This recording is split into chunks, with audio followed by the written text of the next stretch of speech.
Welcome back. With inflation near a 40-year high and the Federal Reserve hiking interest rates aggressively, many are warning that a recession could be right around the corner. CBS News business analyst Jill Schlesinger joins us now to discuss how you can prepare for the next downturn. So, Jill, we're just going to start this off. What is the basic definition of recession? You know, a lot of countries around the world, they say it's 2 negative quarters of growth. But here in the U.S., we actually have an organization that dates the beginning and end of recessions. It's called the Bureau of Economic Research. And to do this, they analyze a lot of different indicators, and they usually make that recession call after the fact.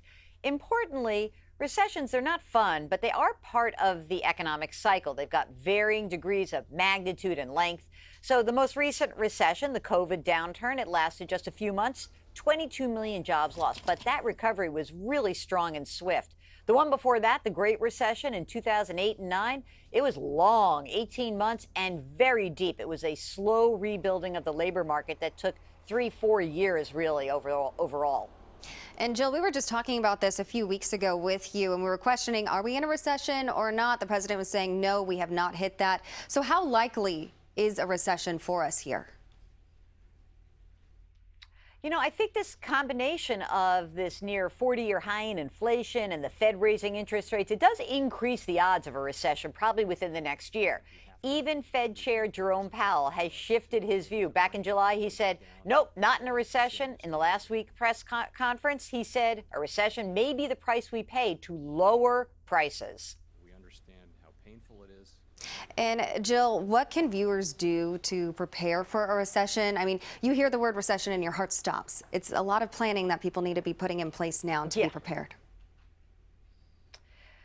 Absolutely. And look, I know a lot of folks to kind of deal with these high prices, they've dipped into their pandemic savings. Well, it is time to rebuild those savings while the economy is still growing and the job market is still pretty solid. So you want to make sure your emergency reserve fund can cover, hold on for your hat, 6 to 12 months of living expenses. I know that seems like a lot, but it's a way to sort of provide a safety net for yourself.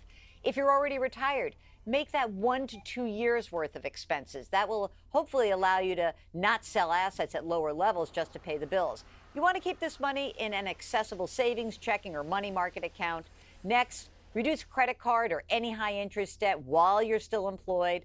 And by the way, if you are considering a job change right now, just be careful not to make a decision that's based solely on more money.